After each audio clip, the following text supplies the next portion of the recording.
Le 3 juin 1944, dans l'Atlantique Nord, à 180 km au sud-ouest de Brest, le U-278 glissait sous les vagues comme un requin fantôme. À l'intérieur du submersible allemand, 47 hommes respiraient l'air épais qui sentait le diesel, la sueur et le métal rouillé. Le capitaine de corvette Klaus Hartmann, âgé de 32 ans, agrippait fermement les poignées du périscope, tout en scrutant l'horizon gris où le ciel et la mer se confondaient dans une fusion brumeuse.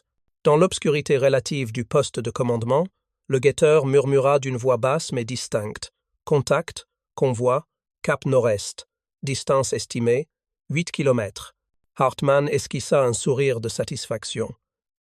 C'était son 5e convoi en 3 patrouilles consécutives.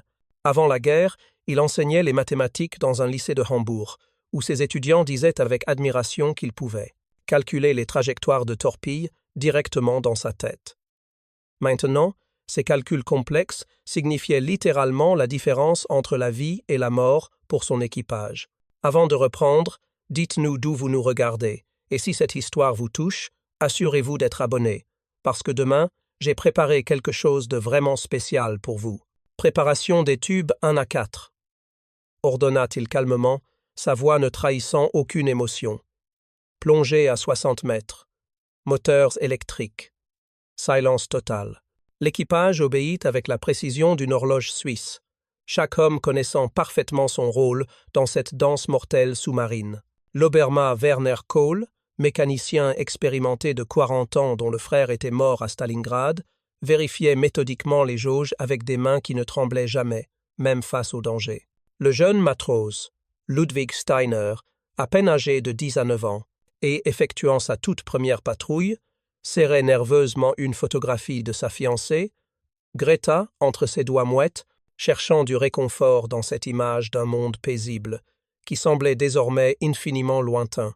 Parmi l'équipage se trouvait également l'Oberfunkmaat Bruno Richter, opérateur radio et sonariste de 35 ans, ancien pêcheur de la Baltique qui connaissait l'océan mieux que quiconque à bord. Il portait ses écouteurs avec la même déférence qu'un chirurgien manipulant son scalpel, comprenant que sa capacité à interpréter les sons sous-marins pouvait sauver ou condamner l'équipage entier. « Hydrophones actifs », annonça Richter, les yeux fermés pour mieux se concentrer sur les sons qui traversaient l'eau. 3 destroyers d'escorte, moteurs à vapeur, britanniques, je pense. Ils patrouillent en zigzag autour du convoi. Hartmann hocha la tête avec confiance. Les Britanniques étaient méthodiques et prévisibles dans leur tactique. Leurs hydrophones, ces appareils d'écoute passive, ne pouvaient détecter un sous-marin qu'à condition qu'il produise du bruit. Et le U-278, glissant silencieusement sur ses moteurs électriques à seulement 2 nœuds, ne faisait absolument aucun bruit détectable. « Nous sommes des fantômes », déclara Hartmann à son équipage d'une voix basse mais empreinte de confiance. « Sous l'eau, nous sommes totalement invisibles.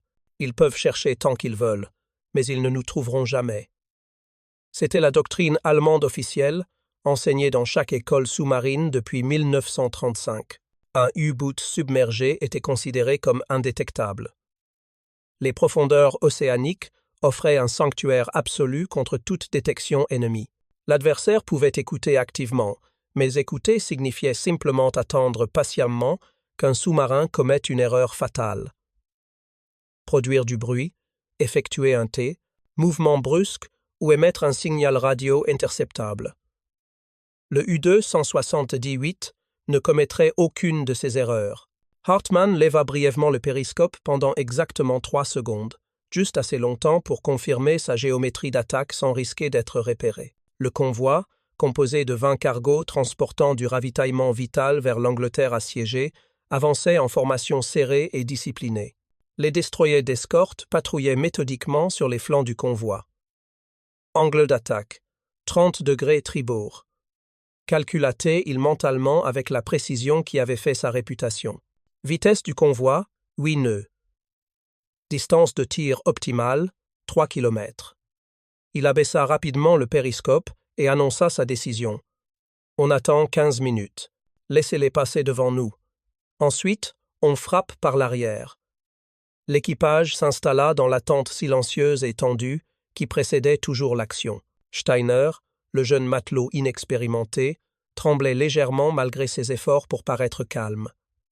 Cole, le mécanicien paternel, posa une main rassurante et ferme sur l'épaule tremblante du garçon. « La première fois, c'est toujours difficile, » murmura-t-il avec compassion. « Mais rappelle-toi bien ceci. Sous l'eau, nous sommes comme des dieux. Personne ne peut nous voir. Personne ne peut nous toucher. » Steiner acquiesça faiblement, s'efforçant désespérément de croire ces paroles réconfortantes. Richter, concentré à son poste d'écoute sophistiqué, fronça soudainement les sourcils avec inquiétude.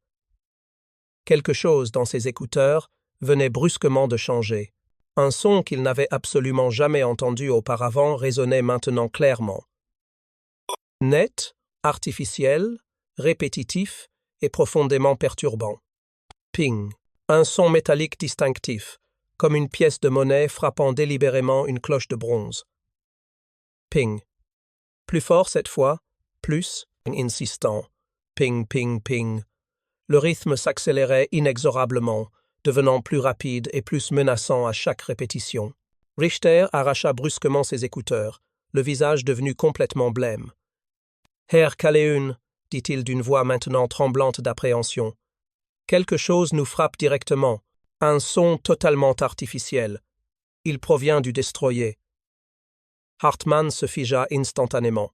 « Un son artificiel » répéta-t-il incrédule.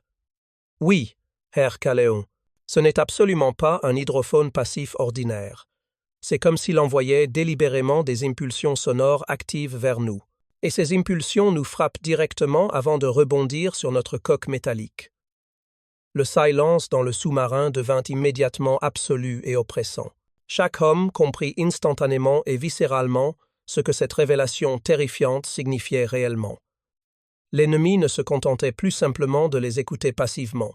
L'ennemi pouvait désormais activement les voir. Le destroyer américain USS Buckley fendait les vagues de l'Atlantique à 10 à 8 nœuds. Ses turbines puissantes ronronnant avec une force mécanique impressionnante. Sur la passerelle du navire de guerre, le lieutenant-commandeur Thomas J. Kenny, âgé de 29 ans et diplômé de la prestigieuse Académie navale d'Annapolis, scrutait inlassablement l'océan avec ses jumelles militaires. Il portait le poids d'un échec récent. Il avait perdu 3 navires marchands lors de sa dernière mission d'escorte de convoi. 3 précieux navires coulés par des sous-marins allemands fantômes qu'il n'avait jamais réussi à détecter malgré tous ses efforts. Cette fois serait radicalement différente, il se l'était juré. Sonar, rapport, ordonna-t-il fermement dans l'interphone qui le reliait à la salle des instruments en contrebas. Dans la salle sonar située dans les entrailles du destroyer, le sonar Technician First Class, Raymond Mitchell, jeune homme de 24 ans et ancien électricien de Chicago, reconverti dans la marine de guerre, était assis avec concentration devant son équipement sophistiqué, un système SQS-4, représentant la toute dernière génération de sonars actifs américains. L'appareil constituait un véritable miracle de technologie moderne. Contrairement aux hydrophones britanniques passifs, qui se contentaient d'écouter les sons sous-marins, le sonar américain révolutionnaire émettait activement des impulsions sonores à très haute fréquence, exactement 14 000 cycles par seconde, qui traversaient l'eau océanique comme des rayons invisibles mais implacables. Quand ces impulsions puissantes frappaient un objet solide quelconque, qu'il s'agisse d'un simple banc de poissons, d'une épave abandonnée ou d'un sous-marin ennemi, elles rebondissaient instantanément vers leur source. En mesurant précisément le temps écoulé entre l'émission initiale et le commettant, retour de l'écho, Mitchell pouvait calculer la distance exacte avec une précision mathématique remarquable. En faisant tourner méthodiquement le transducteur dans différentes directions, il pouvait déterminer avec exactitude la direction de la cible. Et grâce au nouveau système tridimensionnel révolutionnaire dont le Buckley était équipé, il pouvait même estimer avec une précision raisonnable la profondeur exacte de l'objet détecté. Mitchell ajusta soigneusement ses écouteurs sur ses oreilles, ferma les yeux pour mieux se concentrer sur les sons subtils et écouta attentivement l'océan. Ping. Il envoya une première impulsion sonore dans les profondeurs. Écho. Retour faible et diffus. Un banc de poissons, probablement sans intérêt militaire. Ping. Nouvelle impulsion, transmise sous un angle légèrement différent, pour balayer une autre zone. Echo. Cette fois, le retour était net, solide, résolument métallique et prometteur.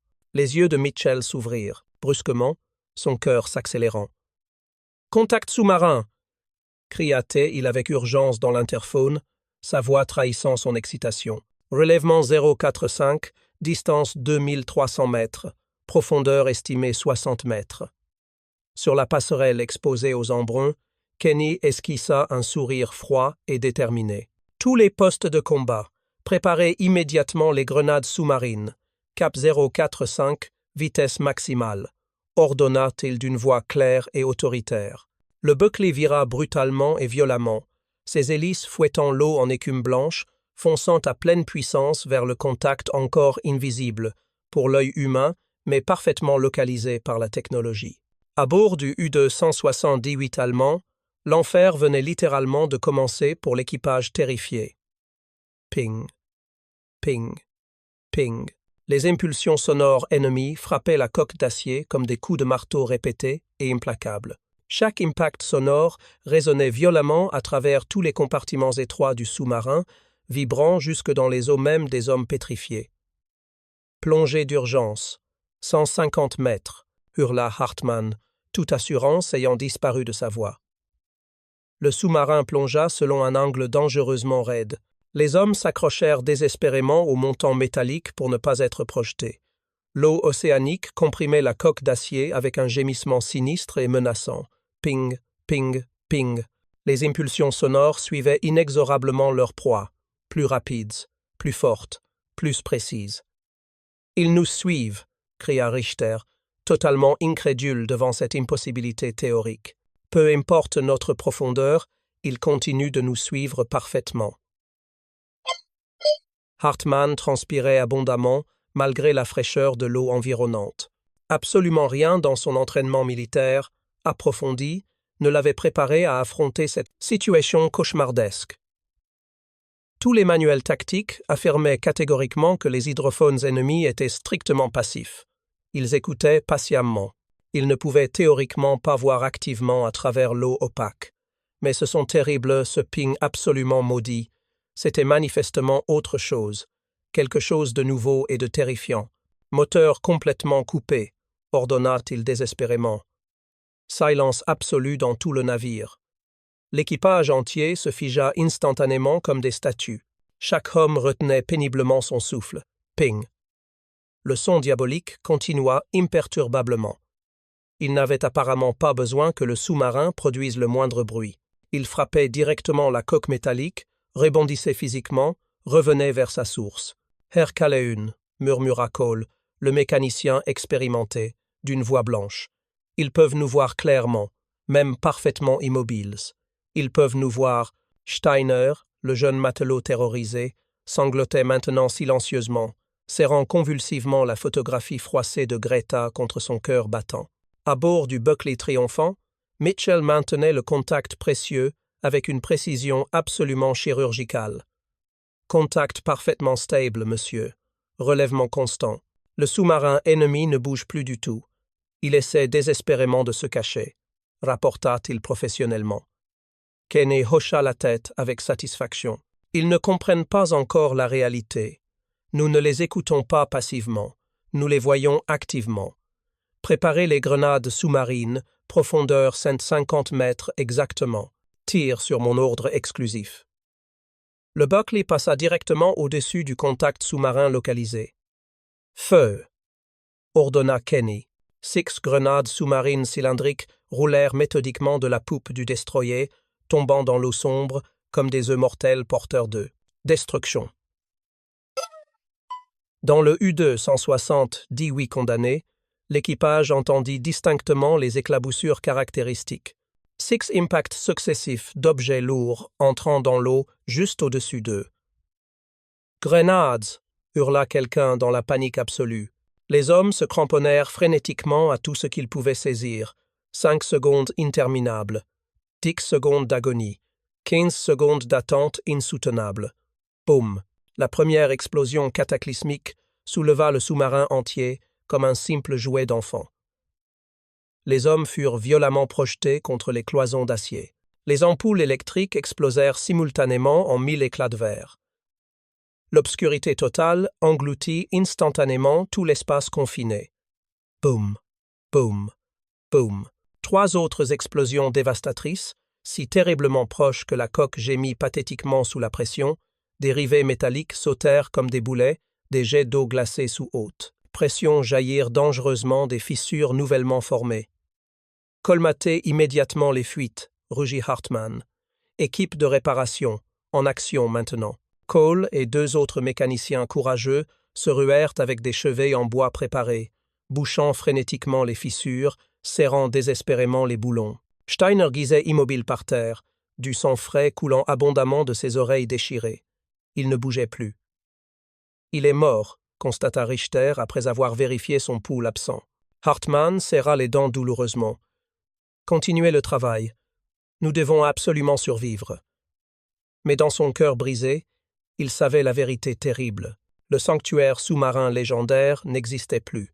Pendant 7 heures interminables, le U-260-18 rampa péniblement dans les profondeurs océaniques obscures, traqué sans le moindre répit par un ennemi invisible, mais terriblement présent. Hartmann tenta absolument tout ce qui était en son pouvoir pour échapper à cette chasse mortelle. Il coupa méthodiquement tous les systèmes non essentiels du sous-marin afin de réduire au maximum les signatures acoustiques détectables. Il changea radicalement de cap à 90 degrés, espérant désespérément semer ses poursuivants. Il plongea dangereusement à 250 mètres de profondeur, bien au-delà de la profondeur de sécurité recommandée pour ce type de submersible. Ping, ping. Le son maudit ne cessa jamais, pas même un instant. Il suivait le sous-marin avec une précision implacable et une exactitude terrifiante. « Ils savent exactement où nous sommes », murmura Richter d'une voix complètement épuisée par la tension nerveuse. « Même quand nous bougeons frénétiquement, même dans les profondeurs les plus extrêmes, ils savent constamment où nous trouver. » La température intérieure du sous-marin grimpa inexorablement jusqu'à atteindre 40 degrés Celsius dans l'atmosphère confinée et étouffante. Les hommes, désormais torse nus pour supporter la chaleur insoutenable, ruisselaient littéralement de sueur qui formait des rigoles sur leur corps épuisé. L'air ambiant devint progressivement si vicié et pollué que le simple acte de respirer devenait physiquement douloureux pour chaque membre de l'équipage. Après 3 heures d'immersion continue dans ces conditions cauchemardesques, les niveaux de dioxyde de carbone atteignirent des seuils médicalement dangereux pour la survie humaine. Les hommes haletaient pathétiquement, leurs poumons luttant désespérément pour extraire ne serait-ce qu'un peu d'oxygène vital d'un air qui avait été recyclé 47 fois à travers les systèmes de ventilation défaillants. Le Buckley, naviguant au-dessus de sa proie submergée, ne lâcha jamais prise, pas même une seule seconde. Mitchell maintenait le contact sonar avec une discipline militaire parfaite et une concentration absolue. Chaque fois que le sous-marin allemand bougeait désespérément pour tenter de s'échapper, il ajustait immédiatement le transducteur pour compenser le mouvement.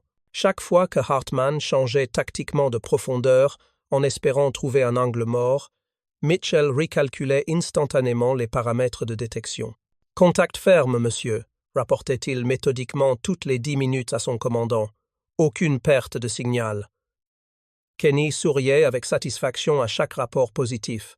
C'était exactement ce qu'on lui avait enseigné avec insistance à l'école anti-sous-marine lors de sa formation spécialisée. Les Allemands pensaient naïvement que plonger profond signifiait automatiquement disparaître de la détection ennemie. Ils ne comprenaient manifestement pas encore que le sonar américain révolutionnaire pouvait les suivre précisément en 3 dimensions spatiales complètes. « Nouvelle salve de grenades », ordonna Kenney avec une détermination froide. Profondeur 250 mètres, cette fois exactement. Les grenades sous-marines tombèrent lourdement dans l'eau sombre, explosèrent avec une violence dévastatrice. Le U-2-178 trembla violemment dans toute sa structure métallique. Une fissure inquiétante apparut soudainement dans la coque de pression principale, compromettant dangereusement l'intégrité structurelle du navire. Un jet d'eau glacée de l'Atlantique jaillit immédiatement avec la force phénoménale d'un canon hydraulique. Colmatez immédiatement cette fuite, hurla Hartmann avec une urgence absolue. Cole, le mécanicien courageux et expérimenté, se jeta littéralement sur la fuite mortelle, enfonçant frénétiquement une cheville en bois dans l'ouverture, serrant de toutes ses forces déclinantes pour contenir le flot. L'eau ralentit progressivement son débit, s'arrêta finalement complètement. Mais d'autres fuites, inquiétantes, apparurent simultanément à différents endroits de la coque torturée. Le sous-marin prenait dangereusement l'eau de partout, menaçant de couler à tout moment. À la 5e heure de cette chasse impitoyable, Hartmann savait avec une certitude absolue qu'il ne survivrait probablement pas à cette épreuve. Les batteries électriques s'étaient maintenant presque complètement vides, ne conservant qu'une charge résiduelle dérisoire. L'air était devenu totalement irrespirable, saturé de dioxyde de carbone et d'odeurs corporelles. La coque métallique était comprimée dangereusement au-delà de ses limites structurelles maximales. « Herr Calleun, dit Cole très doucement d'une voix résignée, nous devons absolument remonter maintenant ou nous coulons définitivement ici dans ces profondeurs. » Hartmann ferma lentement les yeux, confronté à un choix impossible. Remonter à la surface signifiait inévitablement se rendre aux Américains ou mourir, rapidement sous les canons impitoyables du destroyer. Rester dans les profondeurs signifiait inexorablement se noyer lentement dans l'obscurité totale et glacée. « Préparez-vous à faire surface », murmura-t-il finalement d'une voix à peine audible. Mais juste avant qu'il ne puisse donner l'ordre définitif de remonter, le ping s'arrêta miraculeusement. Le silence, un silence absolu et glorieux comme jamais auparavant, emplit soudainement le sous-marin torturé. Richter arracha immédiatement ses écouteurs, totalement incrédule devant ce changement inattendu. « Ils sont partis. Le destroyer américain, il est vraiment parti, annonça-t-il avec stupéfaction. Hartmann attendit prudemment, refusant de croire trop rapidement à cette délivrance. 1 heure passa dans l'anxiété.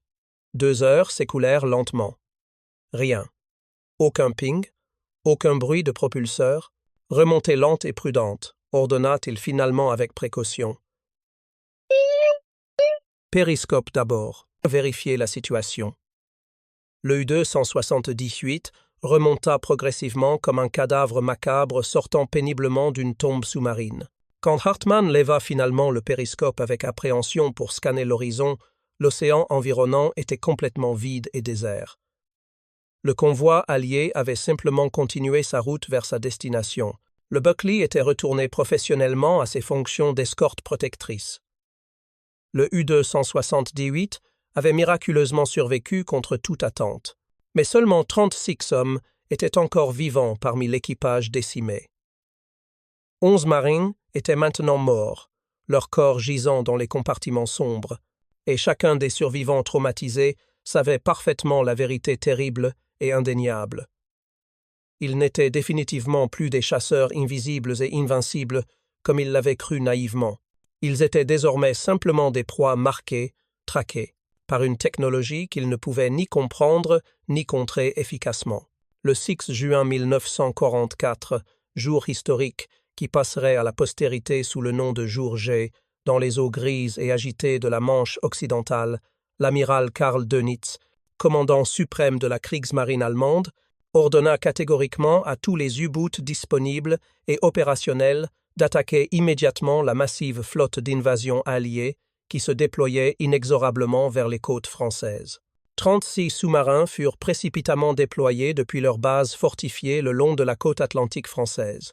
Leur mission était claire, désespérée et probablement impossible. Couler le maximum de transports de troupes alliées, perturber dramatiquement les opérations de débarquement en cours et acheter quelques heures ou quelques jours de temps précieux pour une Allemagne déjà condamnée à la défaite. C'était fondamentalement un ordre de mort collective, une mission suicide déguisée en opération tactique. Chaque capitaine de sous-marin le savait parfaitement bien avant même de larguer les amarres. La Manche était géographiquement peu profonde, ne permettant aucune manœuvre d'évasion en profondeur. Elle était militairement surveillée par des centaines de navires d'escorte alliés, équipés des technologies de détection les plus avancées.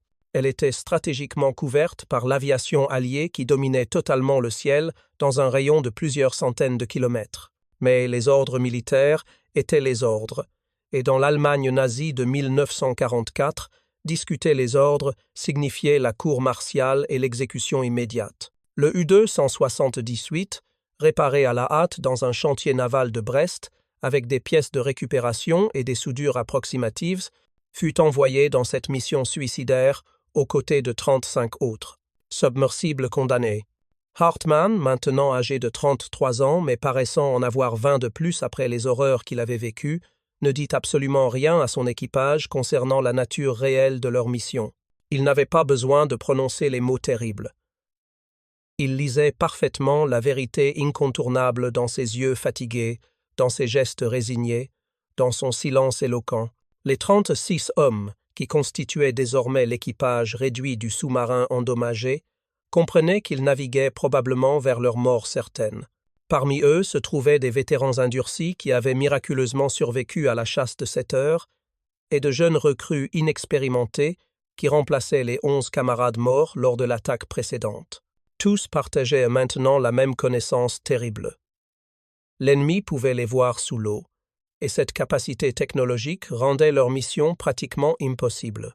Le 9 juin 1944, seulement 3 jours après le début de l'invasion massive de la Normandie, le U-278 fut détecté avec une rapidité stupéfiante par le destroyer britannique HMS Bulldog, un navire de guerre moderne équipé d'un système ASDIC révolutionnaire de type 147, représentant l'évolution ultime de la préparer et raconter cette histoire, nous a pris beaucoup de temps, alors si vous l'appréciez, abonnez-vous à notre chaîne, cela compte énormément pour nous. Maintenant, retournons à l'histoire. Technologie de détection sous-marine britannique. Le ping caractéristique, et désormais tristement familier, commença immédiatement, résonnant à travers la coque du sous-marin comme le glas d'une cloche funéraire.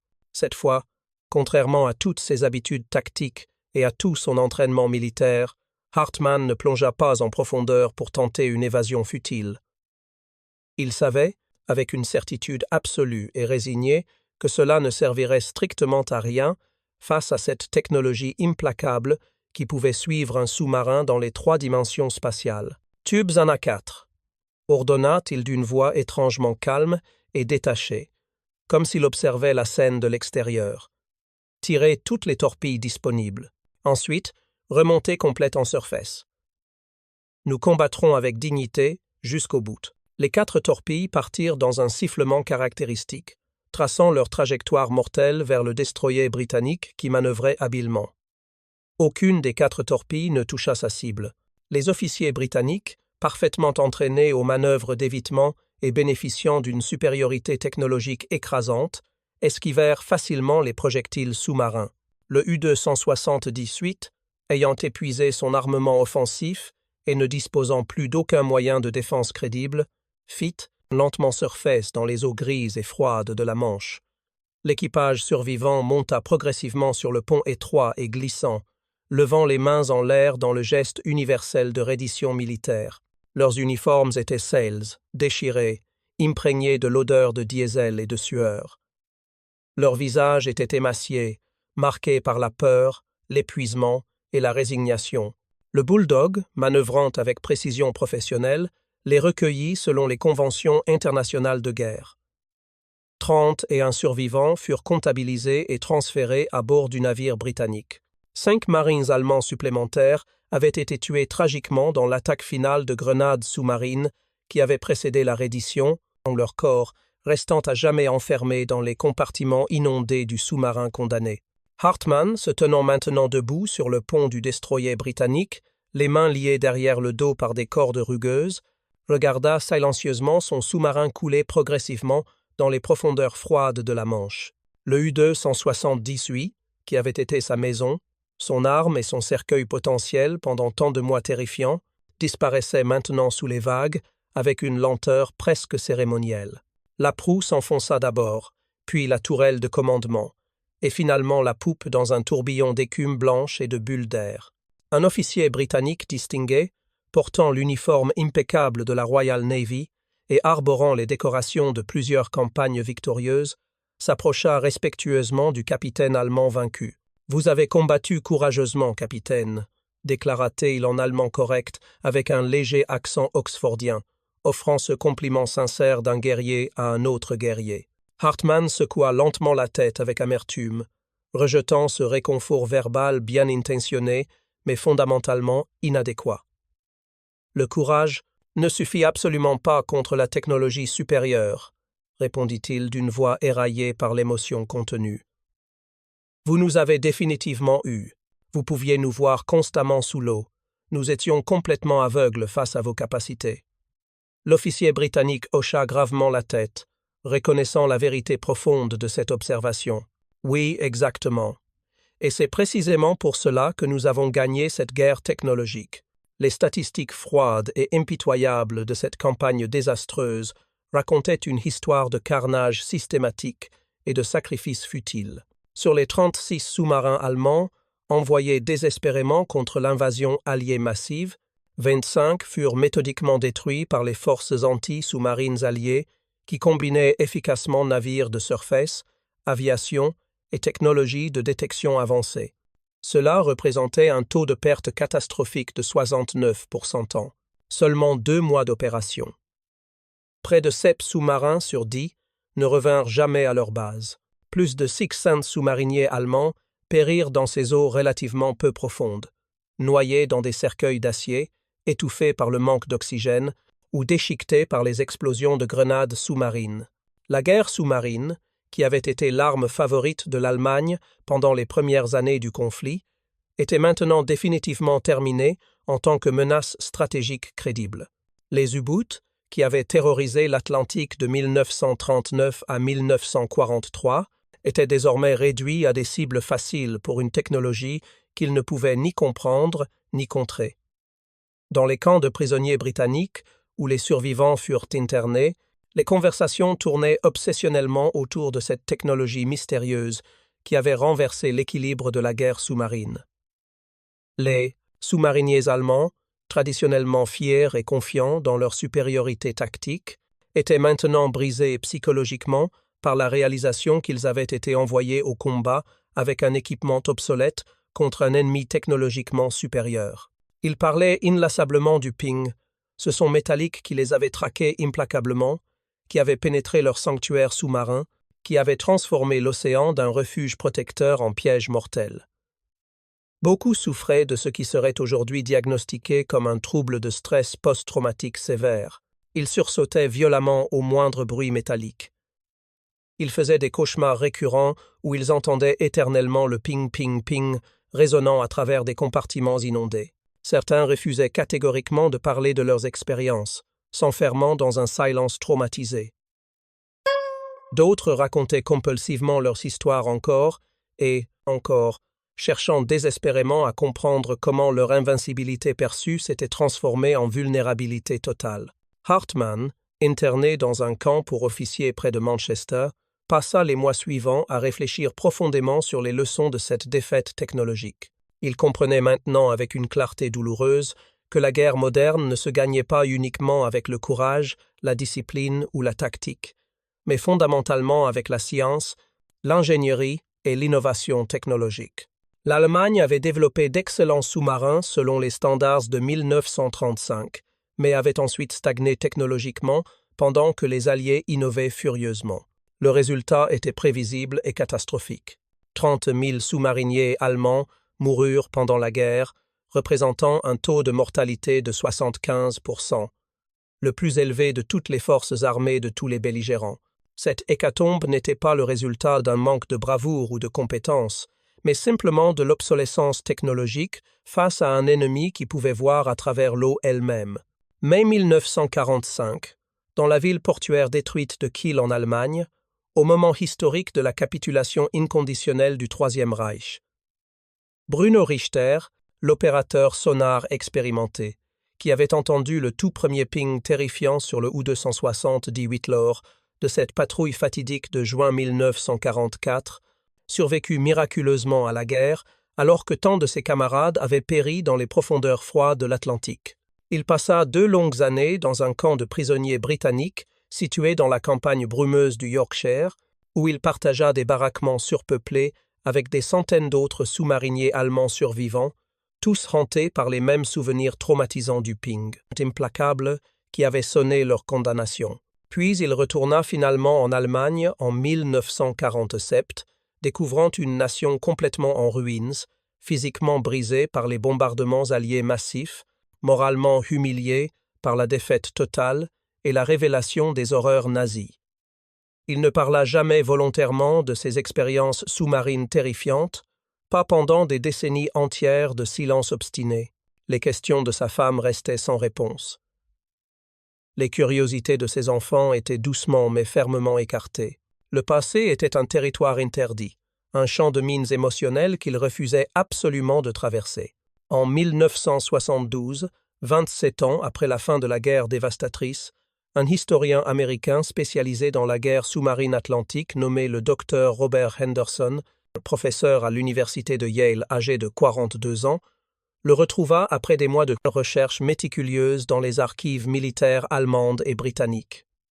Richter, alors âgé de 63 ans, et travaillant comme modeste électricien dans un petit atelier de réparation à Hambourg, accepta finalement avec une grande hésitation de raconter son histoire pour la première fois depuis la guerre. Ils se rencontrèrent dans l'appartement modeste de Richter, un logement de 2 pièces au 3e étage d'un immeuble reconstruit, où les murs minces laissaient passer les bruits de la ville moderne. Henderson installa son magnétophone à cassette sur la table de cuisine usée, vérifiait nerveusement que les bobines tournaient correctement et attendit patiemment que le vieil homme trouve les mots pour exprimer l'inexprimable. Ce son, commença finalement Richter d'une voix rauque, les yeux devenant distants, comme s'il regardait à travers les décennies vers un océan qui n'existait plus que dans sa mémoire traumatisée, ce ping maudit. Il hante encore mes rêves toutes les nuits.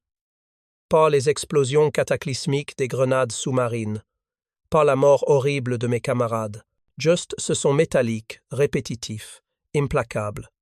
Ses mains tremblaient légèrement tandis qu'il parlait, agrippant une tasse de café froid comme si c'était une bouée de sauvetage, parce qu'il signifiait fondamentalement que nous n'étions plus invisibles comme nous l'avions toujours cru.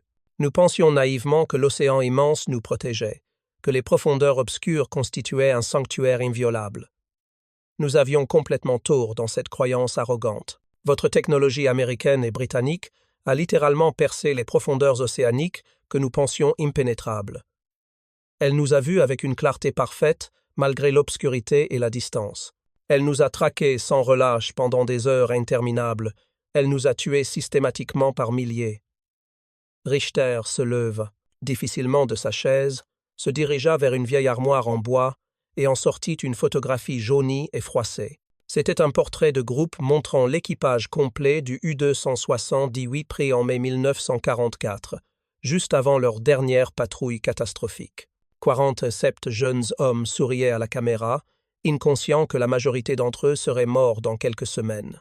30 000 sous-mariniers allemands sont morts pendant cette guerre terrible, continua-t-il, sa voix se brisant légèrement sous l'émotion contenue.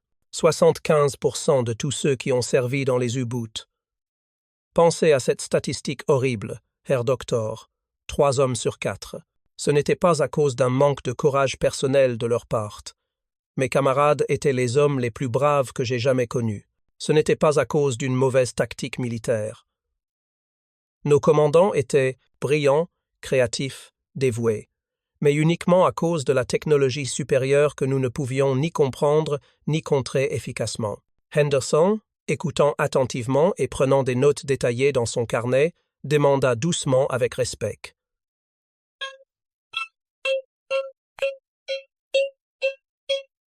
Regrettez-vous profondément d'avoir servi dans la Kriegsmarine? Regrettez-vous ces années perdues?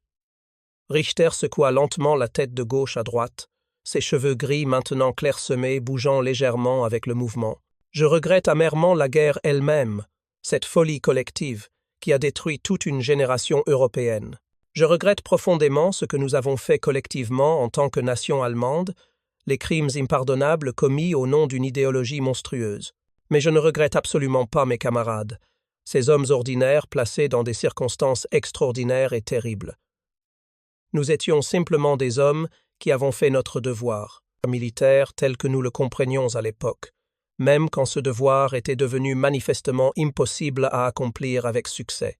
Il retourna s'asseoir lourdement, la fatigue de 63 ans et de décennies de traumatismes non traités pesant visiblement sur ses épaules voûtées.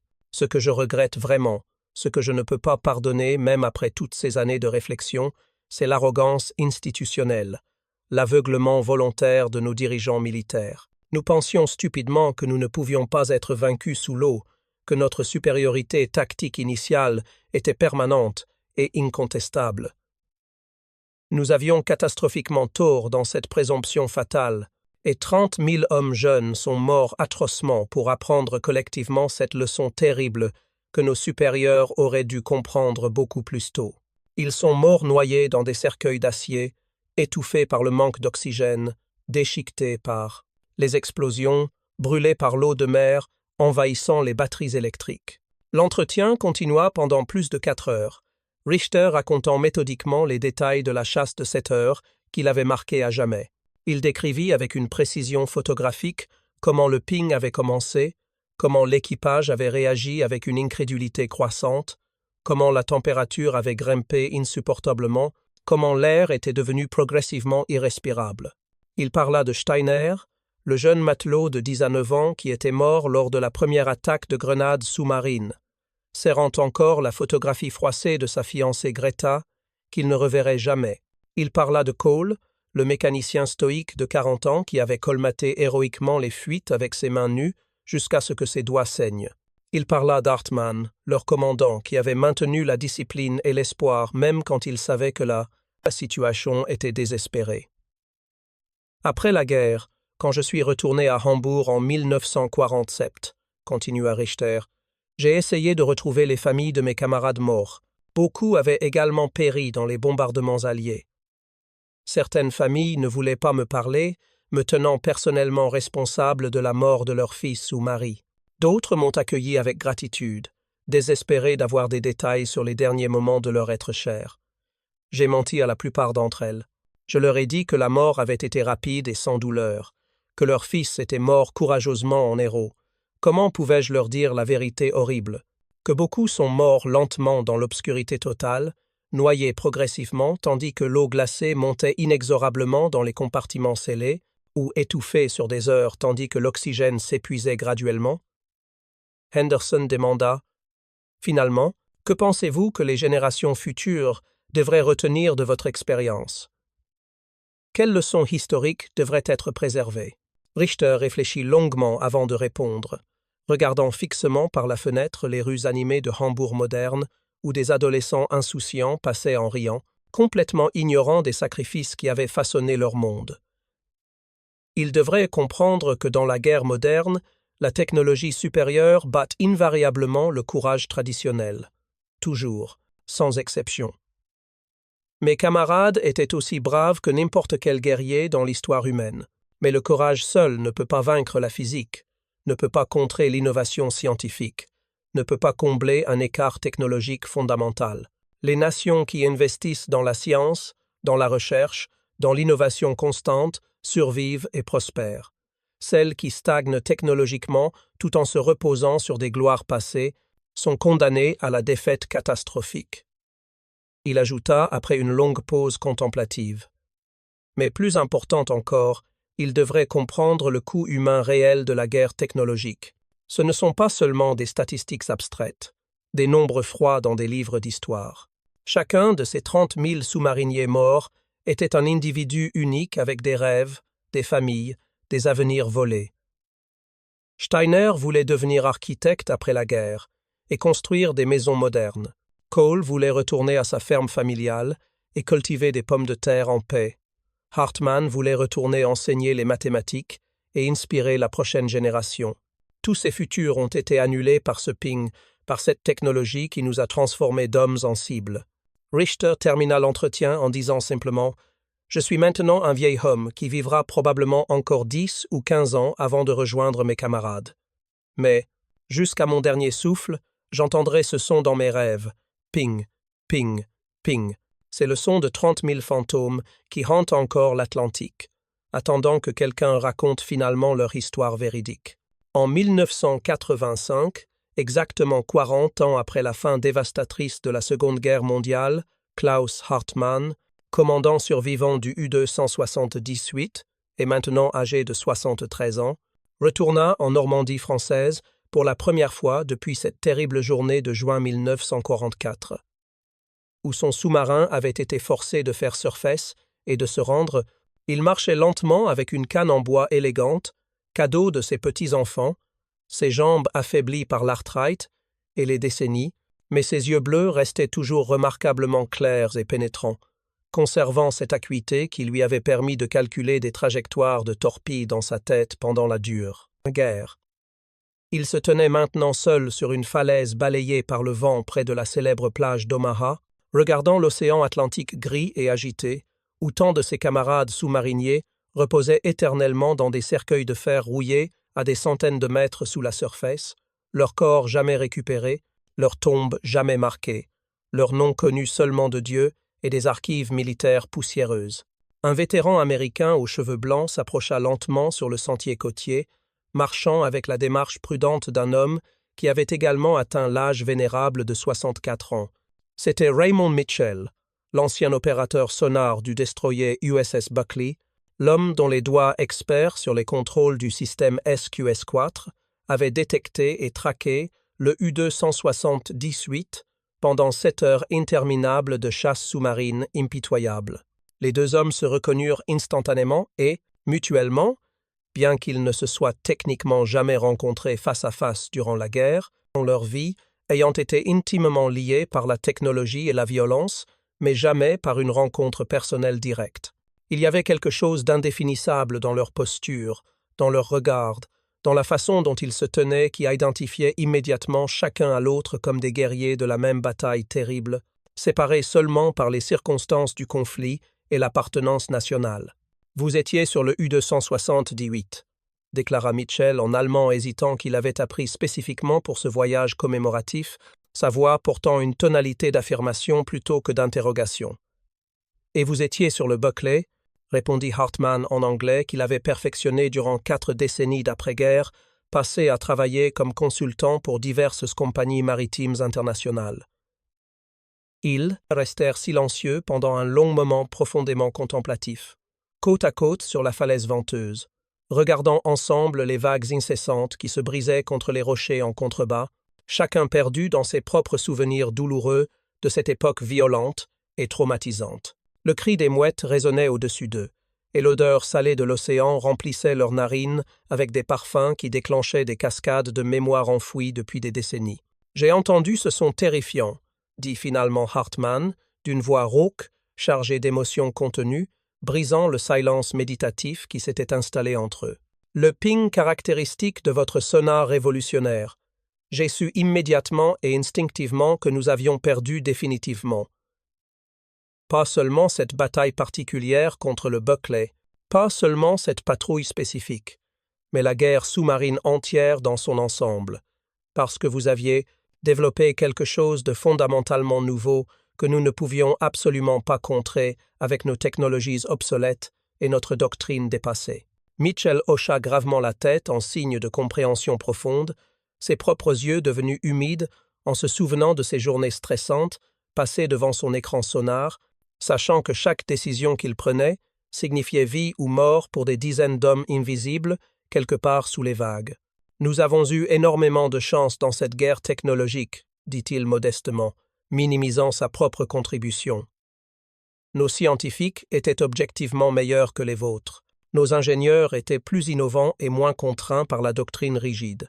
Nous avions les ressources industrielles et financières massives que l'Allemagne ne possédait plus après des années de guerre totale. » Hartmann secoua lentement mais fermement la tête de gauche à droite, rejetant poliment, mais catégoriquement cette explication trop simpliste, basée sur la chance fortuite. Non, mon ami américain. Ce n'était absolument pas de la simple chance ou du hasard favorable. C'était de la science pure et appliquée.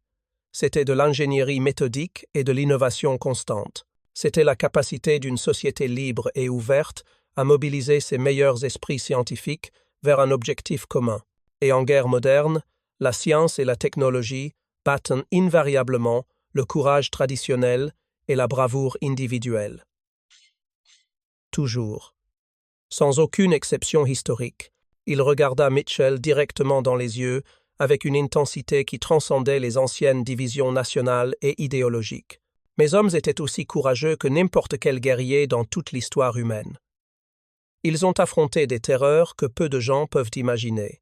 Mais leur courage magnifique n'a pas pu vaincre les lois immuables de la physique acoustique, sous-marine. Il n'a pas pu contrer votre capacité technologique à voir à travers l'eau elle-même. Les deux hommes se serrèrent solennellement la main, une poignée ferme et prolongée, qui communiquait des volumes d'émotions inexprimables verbalement. Ils étaient autrefois des ennemis mortels séparés par l'idéologie, la nationalité et les circonstances de la guerre totale, mais maintenant ils étaient simplement deux vieux hommes qui avaient miraculeusement survécu à l'enfer personnel de la guerre sous-marine, portant des cicatrices invisibles mais permanentes que seuls d'autres vétérans pouvaient véritablement comprendre. Mitchell sentit les callosités sur la main d'Hartmann, les marques permanentes laissées par des années à agripper des poignées de périscope et des roues de gouvernail sous-marines.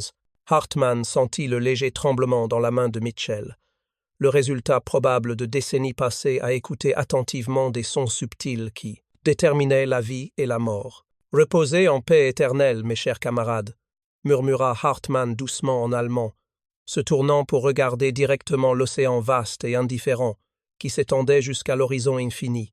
Vous étiez extraordinairement courageux, dévoué et discipliné. Vous avez fait votre devoir jusqu'au bout ultime. Mais le courage seul n'a malheureusement pas suffi face à la marée technologique qui nous submergeait.